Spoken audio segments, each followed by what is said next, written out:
Hello दोस्तों, कैसे हैं आप लोग। मैं ईश्वर से प्रार्थना करता हूँ कि आप लोग स्वस्थ रहें और मस्त रहें और अपने काम में व्यस्त रहें। दोस्तों, आज के वीडियो का टॉपिक है कि माइक्रोसॉफ्ट पेंट का क्या यूज है।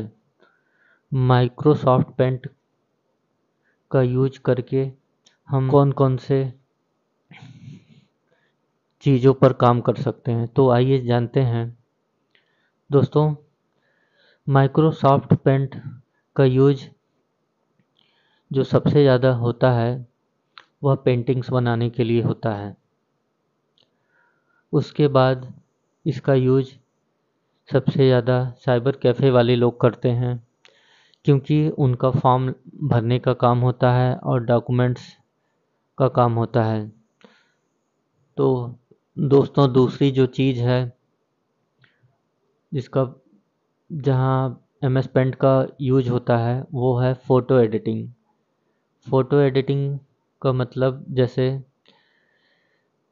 फॉर्म वगैरह जो भरे जाते हैं उसमें हमें जो फ़ोटो लगाना होता है उसको सही से क्रॉप करने के लिए और एडिट करने के लिए MS पेंट का यूज किया जाता है। इसके बाद तीसरा यूज जो होता है इसका वह है JPG फॉर्मेट या फ़ोटो फॉर्मेट में जो भी डॉक्यूमेंट्स होते हैं उनके अंदर अगर किसी भी प्रकार का करेक्शन करना है तो उसे भी हम MS पेंट की सहायता से काफ़ी आसानी से कर सकते हैं। MS पेंट का अगला यूज जो है वह बहुत ही ज़्यादा होता है फ़ोटो और डॉक्यूमेंट की साइज बनाने में।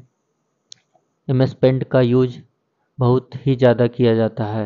MS पेंट का यूज करके हम अपने फ़ोटोग्राफ्स या डॉक्यूमेंट्स की साइज हम अपने फॉर्म के अकॉर्डिंग कर सकते हैं। जितना साइज हमारे फॉर्म में मांगा गया है उसे हम MS पेंट की मदद से आसानी से बना सकते हैं। तो दोस्तों, आइए जानते हैं कि जो है MS पेंट को हम लोग किस प्रकार जो है सीख सकते हैं। तो MS पेंट को खोलने के लिए सबसे पहले हम अपने कंप्यूटर के स्टार्ट मेनू में जाते हैं और सर्च बॉक्स में पेंट टाइप करते हैं। उसके बाद हम उस पर माउस से क्लिक कर सकते हैं या फिर हम इंटर बटन प्रेस कर सकते हैं। हमारा यह MS पेंट जो है ओपन हो गया है। तो आइए अब हम इसके बारे में सीखते हैं। दोस्तों, MS पेंट को ओपन करते ही MS पेंट का ये पूरा जो है प्रीव्यू हमें दिखाई देने लगता है। MS पेंट के ऊपर सबसे पहले ऊपरी हिस्से पर ये जो पट्टी शो कर रही है इसे हम टाइटल बार कहते हैं। टाइटल बार कहते हैं इसको टाइटल बार इसलिए कहा जाता है क्योंकि जो भी एप्लीकेशन प्रोग्राम हम ओपन करते हैं उसका नाम या टाइटल इस पर दिया होता है, इसलिए इसे टाइटल बार का नाम दिया गया है दोस्तों। इसके बाद दोस्तों, यहाँ कोने में ये क्लोज बटन दिया गया है। इस पर क्लिक करके हम उन सभी प्रोग्राम्स को बंद कर सकते हैं जिन्हें हम यूज कर रहे हैं। इसके बाद दोस्तों, पहला ऑप्शन जो दिया है ये मिनिमाइज का दिया है। जैसे ही हम इस पर क्लिक करते हैं ये MS पेंट का एप्लीकेशन सॉफ्टवेयर ये मिनिमाइज होके हमारे टास्क बार पर यहाँ पे पड़ा रहता है। ये पूर्ण रूप से बंद नहीं होता है, ये स्क्रीन इसका जो है मिनिमाइज हो जाता है और इस टास्क बार पर उसी अवस्था में पड़ा होता है जिस अवस्था में हमने उसे छोड़ा था। अगर दोबारा से हमें इसे ओपन करना है तो हम इस पर माउस से क्लिक कर देते हैं, यह फिर से खुल जाता है। इसके बाद दोस्तों, इस वाले ऑप्शन पर रिस्टोर बटन होता है और मैक्सिमाइज बटन होता है। जब इस पे दो बॉक्स बने होते हैं तब यह रिस्टोर करने के लिए शो करता है। जैसे ही हम इस पे क्लिक करेंगे तो यह इस तरीके से छोटे फ्रेम में आ जाएगा। और फिर जब ये एक एक बॉक्स शो करेगा तब हम इस पर क्लिक करेंगे तो यह अपना पूरा आकार फिर से ले लेगा। तो दोस्तों ये 3 बटन जो थे ये हमें अपने विंडो को कंट्रोल करने के लिए दिए गए हैं। इसके बाद दोस्तों यहाँ बाएं साइड जो है ये ओपन बटन होता है। इसमें हम जैसे ही क्लिक करते हैं तो इसमें हमें कुछ ऑप्शन दिखाई देते हैं। पहला ऑप्शन जो दिया गया है वो न्यू पेज का ऑप्शन दिया गया है। जैसे जब हमें कोई भी प्रोग्राम बनाना होता है, कोई भी पेंटिंग्स बनानी होती है, तो हम इस न्यू ऑप्शन पर क्लिक करके नया पेज जो है ओपन कर लेते हैं। दोस्तों इसका शॉर्टकट की Ctrl+N है। न्यू ऑप्शन पे क्लिक करके या हम कीबोर्ड से Ctrl+N दबाकर भी न्यू पेज को ओपन कर सकते हैं। तो चलिए इस पे क्लिक करके देखते हैं। देखिए दोस्तों ये जो है पहले से ही ओपन था, इस वजह से जो है हमें पता नहीं चला। तो दोस्तों ये हमारा नया पेज खुल गया है जिस पर हम अपना काम कर सकते हैं। तो दोस्तों आइए जानते हैं इसमें कौन कौन से और ऑप्शन दिए गए हैं जिस पर हम काम कर सकते हैं। तो दोस्तों टाइटल बार के नीचे जो दूसरी पट्टी दी गई है यह मीनू बार होता है। इसमें कुछ मीनू दिए गए हैं जिसके अंतर्गत हमारे टूल्स हैं। इन्हीं टूल्स के द्वारा हम इस सॉफ्टवेयर पर काम करते हैं। तो दोस्तों पहला पहला मीनू जो दिया है वह है होम टैब। होम टैब पर जैसे ही हम क्लिक करते हैं तो हमें यहाँ पे कुछ ऑप्शन दिखाई देते हैं। तो सबसे पहले हम MS पेंट की शुरुआत करने के लिए हम इस पर कुछ ड्राइंग करते हैं।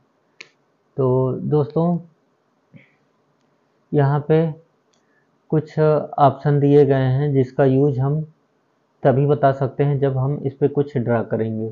तो दोस्तों आइए सबसे पहले हम इस शेप वाले ऑप्शन पे चलते हैं। दोस्तों यहाँ पे हम इस ऑप्शन पे जैसे ही क्लिक करते हैं तो इसके अंतर्गत जितने भी शेप बने हुए हैं, जितने भी आकार बने हुए हैं वह हमें दिखाई देने लगते हैं। तो इसमें से हम कोई भी आकार चुन लेते हैं।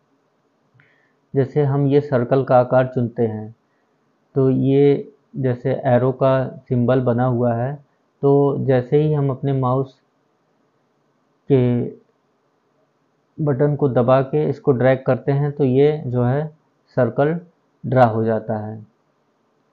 तो दोस्तों इसमें से कोई भी शेप हम अपनी इच्छा अनुसार जो है यहाँ से सेलेक्ट करके यहाँ पे ड्रा कर सकते हैं। तो दोस्तों जैसा कि आप लोग समझ गए होंगे, इस वाले ऑप्शन से हम कोई भी आकार यहाँ पे सेलेक्ट करके जो है अपना कोई भी ड्राइंग बना सकते हैं। तो ये वाला ऑप्शन जो है सिर्फ शेप चॉइस करने के लिए होता है। इसके बाद दोस्तों आइए चलते हैं इस वाले ऑप्शन में। ये पेंसिल दिया गया है। पेंसिल की मदद से हम कुछ डिज़ाइन तभी बना सकते हैं जब हमें माउस का यूज अच्छे से करना आ जाए, क्योंकि यहाँ पे सारी चीज़ें जितने भी टूल्स दिए गए हैं उनको हम तभी अच्छे से मूव कर पाएंगे जब हम माउस को चलाना जान जाएंगे। तो दोस्तों आइए देखिए पेंसिल से कुछ हम ड्रा करके देखते हैं। माउस का बटन दबा के, लेफ्ट बटन दबा के फिर हम जो भी हमें बनाना है वो हम बना सकते हैं। जैसे यहाँ पे मैं कुछ लिखता हूँ।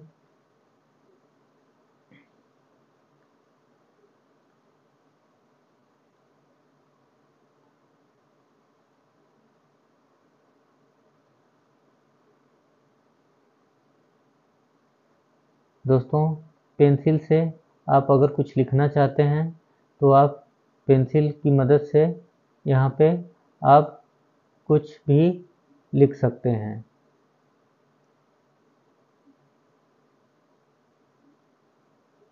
जैसा कि मैंने यहाँ पे एक नाम लिखा है,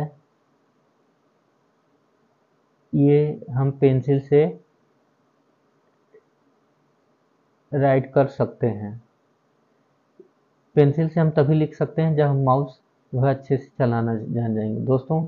इसके बाद ये लाइन वाला ऑप्शन दिया गया है। अगर हमें अपनी पेंसिल की लिखावट को मोटा पतला करना है तो यहाँ से भी हम कर सकते हैं। देखिए, जैसे मैंने सबसे मोटी वाली साइज को, सबसे थिक साइज को सेलेक्ट कर लिया, तो अब हमारी पेंसिल से काफ़ी बोल्ड में लिखावट हो रही है।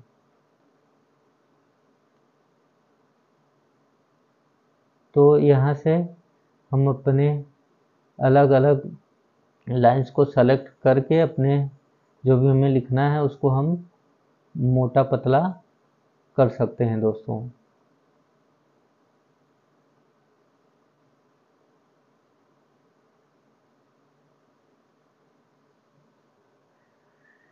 ठीक है दोस्तों, इसके बाद अगला ऑप्शन जो आता है वो रबड़ का है। इसके बाद इसे इंग्लिश में इरेजर कहते हैं। तो जैसे ही हम इस पर क्लिक करेंगे तो यह, अगर छोटा साइज है तो हम अपने कीबोर्ड से कंट्रोल प्लस को दबाकर इसको बड़ा कर सकते हैं दोस्तों। मैं यह लैपटॉप पे वीडियो बना रहा हूँ, इस वजह से जो है यह जो है बड़ा नहीं हो रहा है। तो मैं वर्चुअल कीबोर्ड का यूज करके इसको बड़ा करने की कोशिश करता हूँ।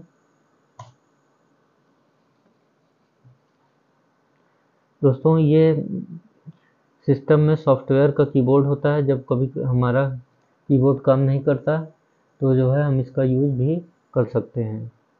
दोस्तों, यहाँ अलग से प्लस बटन नहीं दिया होता है, इस वजह से ये बड़ा नहीं होता है। तो हम अलग से जो कीबोर्ड आता है उसकी मदद से इसको बड़ा छोटा कर सकते हैं। ठीक है दोस्तों, जैसे कि हम इसी छोटे रबड़ से मिटाने की कोशिश करते हैं। तो जैसे ही हम अपने माउस के लेफ्ट वाले बटन को दबा के इसको मिटा सकते हैं। अगर हमारा रबड़ बड़ा रहेगा तो हम इसको जल्दी मिटा पाएंगे। जितना छोटा साइज होगा रबड़ का उतना ही ज़्यादा टाइम लगेगा इसको इरेज करने में।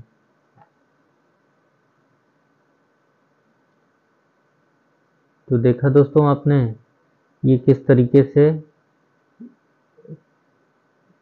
लिखी गई चीज़ों को मिटा रहा है, या जो भी हम डिज़ाइन बनाएंगे उसको भी हम इरेजर की सहायता से मिटा सकते हैं।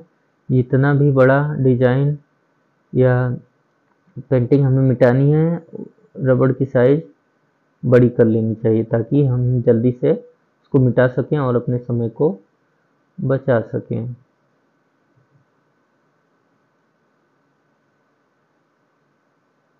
ठीक है दोस्तों, देखिए इस तरीके से मैंने इसको यहाँ से रिमूव कर दिया।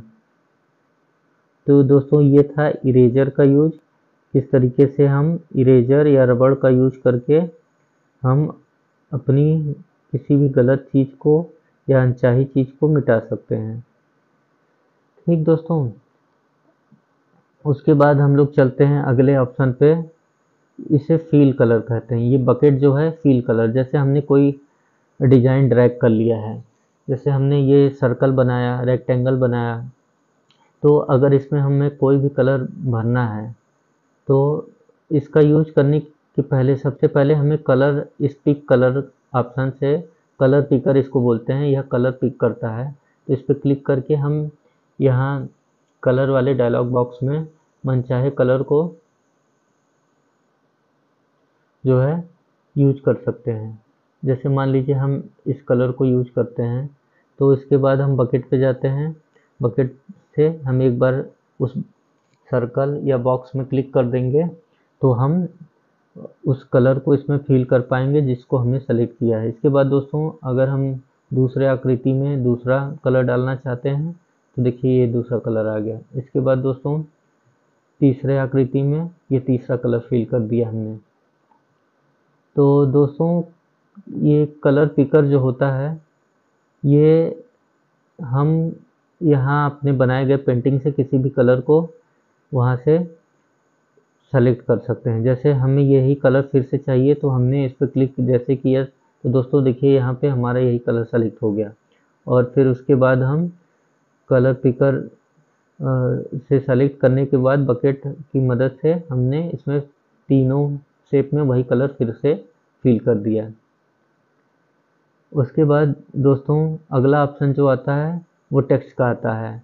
अगर हमें अपने बनाए गए पेंटिंग्स में या सर्कल्स में कुछ लिखना है तो हम इस बॉक्स की मदद से कुछ लिख सकते हैं। जैसे हम यहाँ पे टाइप करते हैं सर्कल। सर्कल दोस्तों ये टाइप तो हो गया है लेकिन दिखाई नहीं दे रहा है। दिखाई इसलिए नहीं दे रहा है कि वो सेम कलर में टाइप हुआ है। तो दोस्तों इसका कलर हम जैसे ही चेंज कर देंगे तो जो है यह दिखाई देने लगेगा, या तो टाइप करने के पहले हम उस कलर को चेंज कर लेंगे। ठीक है दोस्तों, ये टेक्स्ट बॉक्स हमारा बन गया और इसके अंदर हमने टाइप कर दिया। उसके बाद दोस्तों इसके अंदर जो भी लिखा है हमने उसका हम फॉन्ट भी चेंज कर सकते हैं। यह तभी हाईलाइट, टेक्स्ट ऑप्शन तभी हाईलाइट होता है जैसे हम कुछ टाइप करते हैं ये ऑटोमेटिक हाईलाइट हो जाता है। उसके बाद यहाँ टेक्स्ट फॉन्ट वाले ऑप्शन पे आके हम अपने अनुसार जैसा भी फॉन्ट हमें रखना है, देखिए दोस्तों फॉन्ट ये बदल गया। उसके बाद यहाँ से फॉन्ट साइज से पर जाकर हम अपने इच्छा अनुसार जो भी साइज हमको रखना है वो हम यहाँ से सेलेक्ट कर सकते हैं। उसके बाद दोस्तों ये बोल्ड ऑप्शन होता है, हमारे लिखे गए टेक्स्ट को मोटा कर देता है। अगर पतले में लिखा हुआ है तो इस पर सेलेक्ट कर देते हैं तो ये गाढ़ा हो जाता है। दोस्तों इसके बाद ये है इटैलिक ऑप्शन। इटैलिक ऑप्शन ये क्या करता है, हमारे टेक्स्ट को हल्का सा तिरछा कर देता है। उसके बाद अगला ऑप्शन जो है अंडरलाइन का है। इस पे क्लिक करते ही हमारे टेक्स्ट के नीचे अंडरलाइन हो जाएगा। देखिए दोस्तों जैसा कि जैसे ही हमने इस पर क्लिक किया तो इस लिखे गए टेक्स्ट पे अंडरलाइन हो गया, और जैसे ही हम इस पे अनक्लिक करेंगे तो अंडरलाइन हट जाएगा दोस्तों। तो आइए अगले ऑप्शन पे चलते हैं। जैसे ही हमने बाहर क्लिक किया तो दोस्तों यहाँ से टेक्स्ट ऑप्शन हट गया। ठीक दोस्तों, इसके बाद यहाँ पे जो नेक्स्ट ऑप्शन दिया है मैग्नीफायर। मैग्नीफायर क्या करता है, हमारे पेज या टेक्स्ट की साइज को बड़ा कर देता है। इस पर हम क्लिक करेंगे जैसे तो ये काफ़ी बड़ा हो जाएगा, और यहाँ पे देखिए ये 700% जूम हो गया है। इसको हमें वापस अपनी स्थिति में लाने के लिए यहाँ माइनस वाले बटन पर क्लिक करके 100% पे करना है। तो दोस्तों जैसे ही हम 100% पे क्लिक करते हैं हमारा पुराना शेप वापस आ जाता है। तो लेकिन हमारा ये स्क्रीन पूरा नहीं दिखाई दे रहा है, इस वजह इसलिए हम इसको यहाँ स्क्रॉल बटन की मदद से ऊपर स्क्रॉल कर सकते हैं। देखिए दोस्तों यहाँ दो तरीके का स्क्रॉल दिया गया है। अगर हमें ऊपर नीचे करना है तो इस स्क्रॉल बटन को हम यूज कर सकते हैं। अगर इसको दाएं बाएं करना है तो इस वाले स्क्रॉल बटन को हम यूज कर सकते हैं।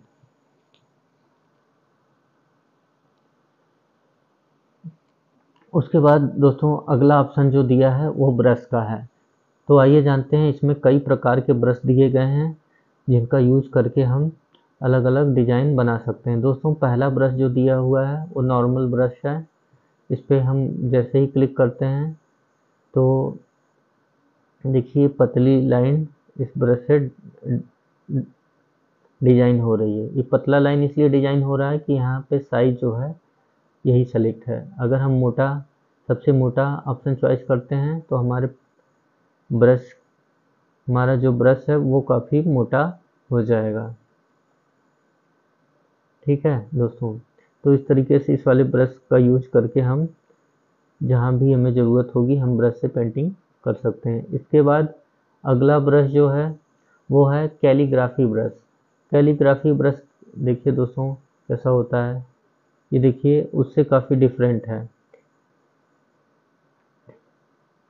और इसकी साइज भी वही सेट है। इसको हम बदल के देखते हैं। देखिए दोस्तों काफ़ी अच्छा पेंटिंग हो रहा है और काफ़ी मोटे साइज में पेंटिंग हो रही है। उसके बाद दोस्तों अगला जो है वो कैलीग्राफी ब्रश 2 है। आइए इसको भी यूज करके देखते हैं। इसमें भी कोई विशेष अंतर नहीं दिख रहा है, सेम उसी तरीके से है, बस थोड़ा सा उससे पतला चल रहा है। तो जैसे जैसे आप इस पे वर्क करते रहेंगे और करते जाएंगे, आपको सारी चीज़ें ऑटोमेटिक धीरे धीरे आ जाएंगी, समझ में आ जाएंगी आप कि इसका यूज कैसे और कहाँ पे करना है। अगला ब्रश दोस्तों जो दिया है वो एयर ब्रश है। एयर ब्रश का यूज करके हम जो है पेंटिंग कर सकते हैं। तो आइए देखते हैं एयर ब्रश किस तरीके से वर्क करता है। देखिए दोस्तों, ये जैसे हम लोग किसी चीज़ से स्प्रे से छिड़काव किया जाता है, तो उसी तरीके से ये जो है एयर ब्रश बिंदी बिंदी करके जो है हमारे डिजाइन को कलर कर रहा है। तो देखिए कितना अच्छा लग रहा है और काफ़ी अट्रैक्टिव है। आइए इसके बाद अगले पे चलते हैं। अगला ब्रश कौन सा है? Oil brush. ऑयल ब्रश दोस्तों देखिए कैसा है। ऑयल ब्रश तो काफ़ी ही ज़्यादा सुंदर और अट्रैक्टिव है। इससे तो काफ़ी अच्छे तरीके से हम पेंटिंग कर सकते हैं। आइए दूसरा कलर सेलेक्ट करके हम पेंट करते हैं। देखिए दोस्तों ये कितना अच्छा लग रहा है। एक कलर के ऊपर दूसरा कलर भी हम चढ़ा सकते हैं और पीछे वाला कलर भी हमें हल्का हल्का पता चल रहा है। तो दोस्तों अलग अलग ब्रश का यूज करके हम अलग अलग डिजाइन बना सकते हैं। उसके बाद दोस्तों क्रेयॉन्स है। क्रेयॉन्स ब्रश है। इससे हम देखिए काफ़ी ही अलग तरीके से और भी डिजाइन कर सकते हैं। जैसे बादल वगैरह का शेप बनाना है तो हम इसका यूज कर सकते हैं। पानी का बनाना है तो कर सकते हैं। मिट्टी वगैरह का डिजाइन बनाना है तो भी हम इसका यूज कर सकते हैं। इसके बाद मेकर है, मार्कर है।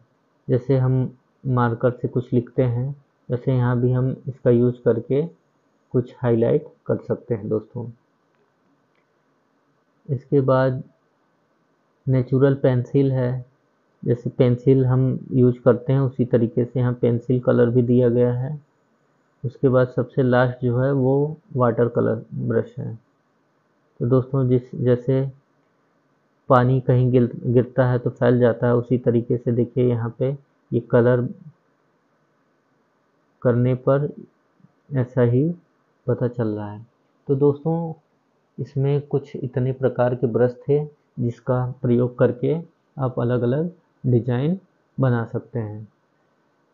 उसके बाद दोस्तों बाकी इधर के जो ऑप्शन आते हैं, अब इनका यूज हम आपको करना बताएंगे, क्योंकि बिना डिजाइन बनाए कोई इसका यूज हम लोग नहीं कर सकते हैं। सबसे पहले ये ऑप्शन जो होता है ये सेलेक्ट करने का ऑप्शन होता है। जैसे मान लीजिए ये सर्कल हमें कई बार डिजाइन करना है, एक हमने कर लिया तो बार बार डिजाइन करने में समय लगेगा, इसलिए हम क्या करेंगे, इसको सबसे पहले सेलेक्ट कर लेंगे। उसके बाद यहाँ कॉपी दिया है। कॉपी कॉपी का मतलब जैसे उसकी दूसरी प्रति बनाना। तो इसको हम यहाँ पे क्लिक करके भी कर सकते हैं या अपने कीबोर्ड से Ctrl+C प्रेस करके भी कॉपी कर सकते हैं। तो देखिए दोस्तों इस पर क्लिक कर दिया हमने, कॉपी हो गया, लेकिन हमें पता नहीं चल रहा है। तो उसके बाद हम इसको क्या दूसरी कॉपी बनाने के लिए हमें पेस्ट करना होता है। तो जैसे ही हम इस ऑप्शन पर क्लिक करते हैं या अपने कीबोर्ड से Ctrl+B, जैसा कि देखिए यहाँ पे शॉर्टकट की शो कर रहा है नीचे, तो कीबोर्ड से Ctrl+B वी बटन प्रेस करके हम इसको पेस्ट कर सकते हैं। तो देखिए ये दूसरा उसी की दूसरी कॉपी यहाँ पे ऑटोमेटिक आ गई है। तो हम जितनी बार पेस्ट करते जाएंगे दोस्तों ये एक एक कॉपी बनती जाएगी, क्योंकि ये ऑलरेडी कॉपी हो चुकी है। तो इस तरीके से हम कॉपी कर सकते हैं, एक ही आकृति को कई बार बना सकते हैं। उसके बाद दोस्तों मान लीजिए इसको हमें हटाना है, तो हम दोस्तों यहाँ फिर से सेलेक्ट करते हैं और कट बटन पे, जैसा कि कट मतलब काटना होता है, तो काट के इसको हम हटा देंगे। या तो इस ऑप्शन पे हम क्लिक कर सकते हैं, नहीं तो नीचे Ctrl+X शो कर रहा है इसका शॉर्टकट की, उसको कीबोर्ड से हम प्रेस करके भी इसको हटा सकते हैं। देखिए दोस्तों जैसा कि हमने इस पर क्लिक कर दिया और Ctrl+X बटन दबाते ही सारा जो है गायब हो गया। चलिए इसको भी हम लोग क्रॉप कर लेते हैं। देखिए सारा क्रॉप हो गया। और ये भी क्रॉप हो गया। ठीक, तो इस तरीके से हमारा पेज जो है खाली हो गया। उसके बाद हम फिर से उसी डिज़ाइन को अपने कीबोर्ड से Ctrl+Z दबा के वापस आते हैं। ठीक दोस्तों, अब देखिए दोस्तों, इसमें अगला ऑप्शन जो दिया है वो क्या है, रोटेट का। हम इसका यूज करके हम अपने जो है पेंटिंग्स को अलग अलग डायरेक्शन में मूव करा सकते हैं। देखिए 180 डिग्री पे और 90 डिग्री पे वर्टिकल कर देते हैं, तो फिर हम इसको हॉरिजॉन्टल कर देते हैं। हम फिर से इसको 90 डिग्री पर लेते आए, हमारा सेम पोजीशन में आ गया वापस। तो दोस्तों ये सारे ऑप्शन का यूज हमने आपको बता दिया। उसके बाद एक ऑप्शन और बचा हुआ है पेस्ट में। पेस्ट पे जैसे ही क्लिक करेंगे तो यहाँ पेस्ट फ्रॉम दिया है। मान लीजिए हमने कोई पेंटिंग बनाई है और अलग से हमें इसमें कोई फ़ोटो या कुछ ऐड करना है, तो मान लीजिए कोई भी फ़ोटो हो, हम उसको यहाँ अलग से ऐड कर सकते हैं। मान लीजिए हम इस पेंटर की फ़ोटो को इस पर ऐड कर देते हैं। तो दोस्तों ये देखिए काफ़ी बड़ा दिख रहा है, तो इसको हम क्या करेंगे, ऊपर पकड़ के ड्रैग करेंगे और यहाँ से ये कॉर्नर वाले बिंदु से हम इसको पकड़ के खींचेंगे तो ये छोटा हो जाएगा। काफ़ी बड़ी साइज़ है दोस्तों, तो इसको हम ऐसे पकड़ पकड़ के इसको ड्रैग करके छोटा कर सकते हैं।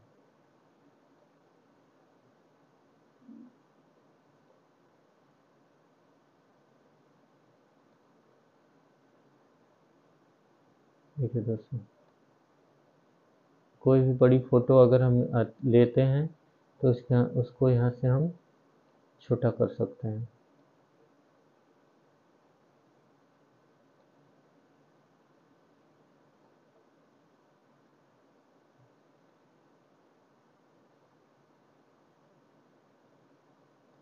ठीक, देखिए इस तरीके से हमने इसको छोटा कर लिया। अब इसको हम कहीं भी रख सकते हैं। तो ये पेस्ट फ्रॉम ऑप्शन का यूज इसलिए किया जाता है, बाहर से अगर कोई फ़ोटो वगैरह हमें अपने पेंटिंग्स में ऐड करनी है या कोई फ़ोटो सेलेक्ट करके उसका साइज चेंज करना है, एडिटिंग करनी है, तो हम पेस्ट फ्रॉम से उस ऑप्शन को यूज कर सकते हैं। ठीक है दोस्तों, तो चलिए इसको हम हटा देते हैं। इसमें आपने लगभग लगभग सारे ऑप्शन का यूज सीख लिया है। उसके बाद ये कुछ ऑप्शन दिए गए हैं। ये कलर पैलेट का ऑप्शन है, इस पर क्लिक करके आप मनचाहे कलर को सेलेक्ट कर सकते हैं। इसमें कुछ कलर पहले से दिए गए हैं, इनको यूज़ कर सकते हैं। अगर अलग से कोई कलर बनाना चाहते हैं तो आप यहाँ पे, अगर रेड में अलग कलर बनाना चाहते हैं तो यहाँ पे क्लिक करके जैसा भी कलर आपको चाहिए, जिस कलर पे आप भी क्लिक कर रहे हैं, तो दोस्तों देखिए यहाँ पे वो शो कर रहा है। तो यहाँ पे क्लिक करते हैं तो जो है बड़ा होगा और जो मोड पे क्लिक करेंगे तो ये छोटा होगा। तो दोस्तों यहाँ से परसेंटेज के हिसाब से भी हम बड़ा छोटा कर सकते हैं। देखिए 100% पे है